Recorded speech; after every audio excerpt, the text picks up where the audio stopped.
2007 में जिस पार्टी ने उत्तर प्रदेश में इतिहास रचा, 206 सीट जीतकर क्लियर मेजोरिटी से अपनी सरकार बनाई, ऐसा क्या हुआ कि 2022 आते आते उनको केवल एक सीट मिली। सन 2007 में बहुजन समाज पार्टी अपने पीक पर थी। उत्तर प्रदेश जैसे कॉम्प्लेक्स स्टेट जहाँ पे रिलीजन, कास्ट जैसे अलग अलग फैक्टर्स बहुत बड़ा रोल प्ले करते हैं, उस स्टेट में बहुजन समाज पार्टी की क्लियर मेजोरिटी आई और उन्होंने अकेले अपने दम पर सरकार बनाई। फॉर कॉन्टेक्स्ट, यूपी के पहले चीफ मिनिस्टर गोविंद बल्लभ पंत के बाद मायावती पहली चीफ मिनिस्टर थी जिन्होंने 5 साल पूरे करे। जी हाँ, 1947 के बाद से 2007 में जब मायावती ने अपनी सरकार बनाई तो वो केवल सेकंड चीफ मिनिस्टर थी जिसने अपना टेन्योर कंप्लीट किया।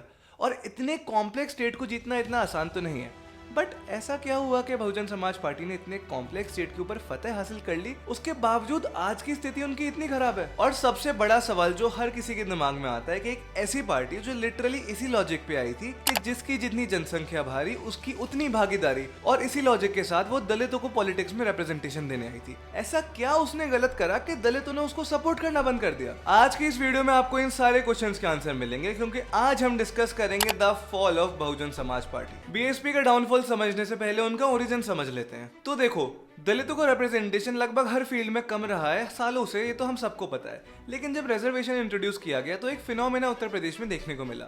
अलग अलग सरकारी नौकरी में तो दलितों का रिप्रेजेंटेशन हो रहा था, लेकिन एक्चुअली जहां पर पावर होती है पॉलिटिक्स में, वहां पर दलितों का कोई खासा रिप्रेजेंटेशन नहीं था और वहां पे लगभग अपर कास्ट के लोगों का डोमिनेंस था। और यही कॉन्ट्रडिक्शन आइडेंटिफाई किया कांशीराम जी ने। इसी गैप को फुलफिल करने के लिए कांशीराम जी ने एक 3 लेयर आर्किटेक्चर तैयार किया। इनमें से पहला था backward and minority communities employment federation. देखो यार, इस ऑर्गेनाइजेशन का काम बहुत सिंपल था। ब्यूरोक्रेसी में दलित लोग ऑलरेडी आ चुके थे, लेकिन उसके बावजूद उनके बीच में कॉमन आइडियोलॉजी मिसिंग थी। और इसी गैप को फिल किया इस ऑर्गेनाइजेशन ने, जिसने उन ब्यूरोक्रेट्स को, उन पढ़े लिखे दलितों को एक कॉमन आइडियोलॉजी दी जिसके आधार पे वो जुड़ सके। अब जब ब्यूरोक्रेसी के लेवल पे सबको जोड़ लिया गया तो बहुत बड़ा सवाल खड़ा हुआ ग्रास रूट लेवल के दलितों को जोड़ने का। और इसी गैप को फिल किया इस 3 लेयर आर्किटेक्चर के सेकंड पार्ट ने, दलित शोषित समाज संघर्ष समिति। इस ऑर्गेनाइजेशन का काम भी बहुत सिंपल था। पिछली वाली ऑर्गेनाइजेशन की तरह इसने भी दलितों को आइडियोलॉजी के आधार पर यूनाइट किया, लेकिन इसने काम किया ग्रास रूट लेवल पे।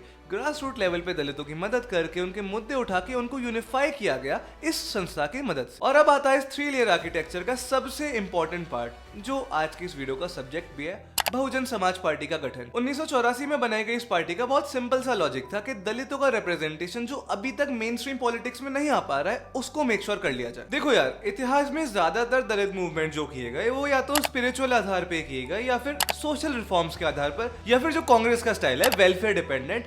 लेकिन अभी तक दलितों का कोई ऐसा मूवमेंट नहीं आया था जिससे डायरेक्टली उन्हें पॉलिटिकल पावर मिल गई हो, यानी हायरार्की के चेन में दलित सीधे टॉप पे पहुंच जाए। और इसी इंटेंशन के साथ कांशीराम जी ने बहुजन समाज पार्टी की स्थापना करी। कांशीराम जी का मेथड सिंपल था, पहले सरकार कंट्रोल करो, फिर ब्यूरोक्रेसी को शेप करो, और तब जाके एक्चुअल में ग्राउंड लेवल पे दलितों को न्याय मिल पाएगा। और ये बातें हवा में नहीं करी जा रही थी, इसके पीछे एक क्लियर मैथमेटिकल लॉजिक था। यूपी में 85% पॉपुलेशन पिछड़ों की थी, यानी SC, ST, OBC या माइनॉरिटीज, और केवल 15% पॉपुलेशन थी ऊंची जाति के लोगों की। उसके बावजूद मेन स्ट्रीम पॉलिटिक्स में ज्यादातर लोग इन्हीं 15% में से थे। तो बीएसपी को सीधे तौर पे लगा कि भाई जब 85% लोगों को एक साथ केटर किया जा सकता है पिछड़े लोगों की बात करके, तो क्यों ना कर लिया जाए। और इसी मैथमेटिकल लॉजिक का हिंट उनके नाम में भी क्लियरली दिखता है, बहुजन समाज पार्टी, यानी मेजॉरिटी लोगों की पार्टी। और जब हम पिछड़ों की बात करते हैं तो बहुजन समाज पार्टी ने केवल दलितों की बात नहीं करी, उन्होंने दलितों की भी बात करी, आदिवासियों की भी करी, माइनॉरिटीज की भी करी और ओबीसी की भी करी,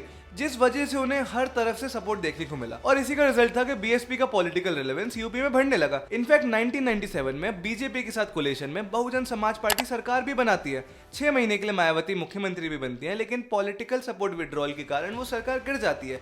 लेकिन बड़े लेवल पे इंपैक्ट हमें देखने को मिला 2007 में, जब बहुजन समाज पार्टी मायावती अपने दम पे इंडिपेंडेंटली 208 सीट्स लेकर आती हैं और क्लियर मेजोरिटी के साथ सरकार बनाती हैं। चार विपक्ष की छाती पर बटन दबेगा हाथी पर भाई घूम फिर के सवाल फिर वही आ जाता है कि जब 2007 में इतनी क्लियर मेजोरिटी के साथ बहुजन समाज पार्टी ने सरकार बना ली, तो आज इतने बुरे हाल क्यों हैं? इसके कारणों को हम 3 मेजर स्टेप्स में समझेंगे। पहला, बीएसपी ने क्या गलती करी। दूसरा, इस बीच उनके अपोनेंट्स ने ऐसा क्या किया कि उन्होंने बहुजन समाज पार्टी का वोट बैंक कैप्चर कर लिया। और तीसरा, इन दोनों स्टेप्स के समेशन से जनता पे क्या असर पड़ा कि जनता ने बहुजन समाज पार्टी को रिजेक्ट कर दिया। बात करें अगर बहुजन समाज पार्टी की खुद की गलतियों की, तो पहली गलती मैं नहीं बताऊंगा, आप बताओगे मुझे। ये बताओ बहुजन समाज पार्टी में मायावती के अलावा आप किसे जानते हो? ज्यादातर लोगों के पास इसका आंसर नहीं होगा। मैं ये नहीं कह रहा हूँ बहुजन समाज पार्टी में उनके अलावा कोई बड़े नेता नहीं रहे, लेकिन उनका कद मायावती के आसपास भी नहीं रहा। एग्जाम्पल के तौर पे समाजवादी पार्टी में आप मुलायम सिंह यादव के बाद अखिलेश यादव को जानते हैं, डिम्पल यादव को भी जानते हैं, आजम खान को भी जानते हैं, मुलायम सिंह यादव के भाइयों को भी जानते हैं। लेकिन बहुजन समाज पार्टी में किसी का भी कद इतना बड़ा नहीं हो पाया कि वो मायावती के आसपास हो, जिसकी वजह से इकलौती popular figure Bahujan Samaj party की रही मायावती, जिसकी वजह से फिनोमेना आया extreme level centralisation of power, यानी हर तरह का डिसीजन, हर तरह की अथॉरिटी केवल मायावती के हाथों में, जिसकी वजह से कहीं ना कहीं पार्टी का कोर वीक हो गया और पार्टी के बड़े बड़े नेताओं ने पार्टी का साथ छोड़ दिया। एग्जाम्पल के तौर पे सतीश चंद्र मिश्रा का पार्टी छोड़ देना। अब इसका सबसे बड़ा इम्पैक्ट ये हुआ कि मायावती के बाद पार्टी को आगे बढ़ाने के लिए कोई भी नहीं था, कोई काडर काम नहीं कर रहा था, कोई ऑर्गेनाइजेशन एक्चुअल में काम नहीं कर रही थी, सब कुछ मायावती थी और लोगों के मन में भी इमेज बन गई बीएसपी इक्वल्स टू मायावती। दूसरी गलती, सस्टेनेबल स्ट्रक्चर डेवलप ना करना। बीजेपी को देखो, बीजेपी क्या केवल अपनी वजह से सक्सेसफुल है? नहीं, उनके पीछे एक स्ट्रक्चर है आरएसएस नाम का, जो ग्राउंड लेवल पे उनकी वो मदद करता है जो बीजेपी शायद अकेले अचीव ना कर पाए। और ऐसा कोई भी थिंक टैंक या ऐसा कोई भी स्ट्रक्चर बहुजन समाज पार्टी बनाने में विफल रही, जबकि ये करना उनके लिए बहुत मुश्किल नहीं था। आप कांचीराम जी के इनिशियल आइडिया को देखिए तो उन्होंने 2 ऐसी संस्था बनाई थी, पर आज के दौर में क्या ऐसी किसी संस्था की रेलेवेंस उतनी है जितनी होनी चाहिए बहुजन समाज पार्टी को रेलेवेंट रखने के लिए? Obviously not. अब बात करते हैं बहुजन समाज पार्टी के कॉम्पिटिटर्स के बारे में। देखो यार, उत्तर प्रदेश में Bahujan Samaj party mainly 2 party से कॉम्पीट कर रही थी, पहली बीजेपी, दूसरी समाजवादी पार्टी। अब समाजवादी पार्टी का केस बहुत इंटरेस्टिंग है, क्योंकि जो बीएसपी का वोटर बेस है लगभग वही समाजवादी पार्टी का वोटर बेस है। क्योंकि बीएसपी केटर किनको कर रही है? दलितों को, पिछड़ों को, मुसलमानों को, आदिवासियों को। लगभग इन्हीं की बात समाजवादी पार्टी भी करती है, जिस वजह से बहुजन समाज पार्टी के वोटर्स पे एक बहुत क्लोज सेकंड ऑल्टरनेट अवेलेबल है। यानी एग्जाम्पल के तौर से अगर इसे समझें, कोई बीजेपी का वोटर अगर कांग्रेस को वोट देने लग जाए तो ये एक बहुत बड़ा आइडियोलॉजिकल शिफ्ट है और इसके होने के पीछे एक बहुत बड़ा फिनोमेना चाहिए। लेकिन बीएसपी से एसपी शिफ्ट होने के लिए आपको कोई बहुत बड़ा आइडियोलॉजिकल शिफ्ट नहीं चाहिए, क्योंकि वो दोनों ही पार्टियां लगभग सेम तरीके के लोगों को केटर कर रही थी, जिसकी वजह से बहुजन समाज पार्टी जब भी जनता को अपसेट करेगी तो जनता बहुत आसानी से समाजवादी पार्टी की तरफ शिफ्ट हो जाएगी। और ऐसा ही कुछ हमें 2012 में देखने को मिला, जब अखिलेश यादव की समाजवादी पार्टी ने बीएसपी को चुनाव में हराया और अखिलेश यादव यूपी के तीसरे मुख्यमंत्री बने जिन्होंने अपना टेन्योर कंप्लीट किया। लेकिन अखिलेश यादव का टेन्योर खत्म होते होते एक बहुत स्पेशल चीज इंडिया में हुई, वो था मोदी लहर का आगमन।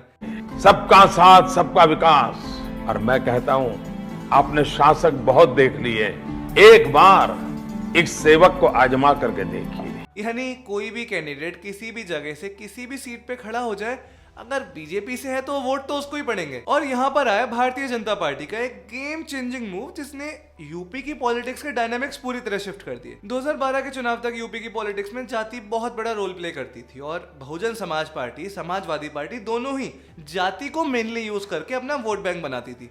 बीजेपी ने इस दरवाजे को ही बंद कर दिया, क्योंकि उन्होंने आके शुरू कर दी हिंदुत्व की राजनीति। यानी जो उत्तर प्रदेश जातियों में बटा हुआ था और जातियों के आधार पे बट के वोट दे रहा था, उनको यूनाइट करने की कोशिश करी बीजेपी ने। अब यहाँ पे क्या हुआ? समाजवादी पार्टी कुछ हद तक सरवाइव कर पाई, क्योंकि उनका यादव वोट बेस और मुसलमान वोट बेस जो बीएसपी से हटके अब सपा की तरफ पूरी तरह आ चुका था, वो कुछ हद तक रिटेन हो पाया, क्योंकि मुस्लिम वोटर बीजेपी की तरफ नहीं जाएंगे। लेकिन बीएसपी का कोर वोटर बट गया। कुछ लोग बीएसपी को छोड़ के सपा को वोट देने लग गए, जो कि नियरेस्ट ऑल्टरनेट था। कुछ लोग बीजेपी की तरफ चले गए और कुछ लोग कांग्रेस को वोट देने लग गए, जिसकी वजह से बीएसपी का रेलेवेंस अपने आप में कम होने लगा। एंड आई एम होपिंग आपको अभी तक तीसरा पॉइंट समझ आने लग गया होगा, यानी जनता का शिफ्ट हो जाना बहुजन समाज पार्टी से बाकी ऑल्टरनेट्स की तरफ। अब वर्तमान में सन 2025 खत्म होने को है, मुश्किल से 1.5 साल बचा है 27 के चुनाव में। अब क्या इस बार बसपा का कमबैक हो पाएगा? और अगर कमबैक नहीं होगा तो इस बार उनको सीटें कितनी आएंगी? क्योंकि 2007 के बाद से लगातार उनकी सीटें गिरती जा रही हैं और 2022 के चुनाव में उनको 1 सीट मिली थी, तो 27 में क्या 0 सीट आ रही है? अब यार, चुनाव भले ही सर पर है, लेकिन बसपा का कमबैक तो शायद होता हुआ नहीं नजर आ रहा, क्योंकि पार्टी के पास आज भी कोई स्ट्रॉन्ग चेहरा नहीं है। पार्टी के पास आज भी कार्डर सिस्टम मिसिंग है और बसपा की दलित आइडियोलॉजी को ओवरपावर कर चुकी है बीजेपी की हिंदुत्व आइडियोलॉजी। ऐसे में दलितों को, पिछड़ों को और मुसलमानों को जोड़कर जैसे बसपा ने पहले सरकार बनाई थी, क्या इस बार ऐसा हो पाएगा?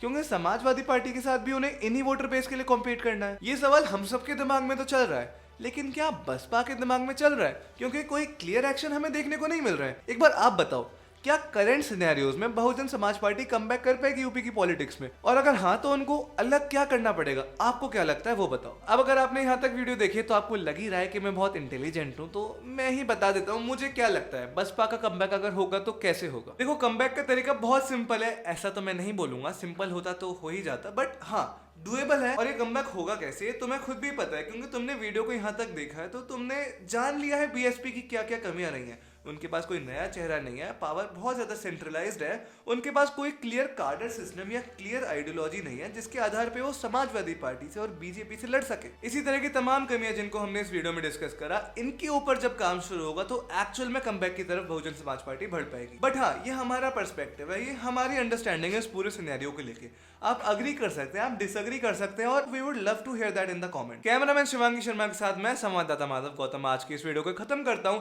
ऐसी वीडियोस को देखते रहने के लिए इस चैनल को सब्सक्राइब करिए, इस वीडियो को लाइक करिए, और अगर हो सके एक बार और देख लो यार, थोड़ा वॉच टाइम बढ़ जाएगा।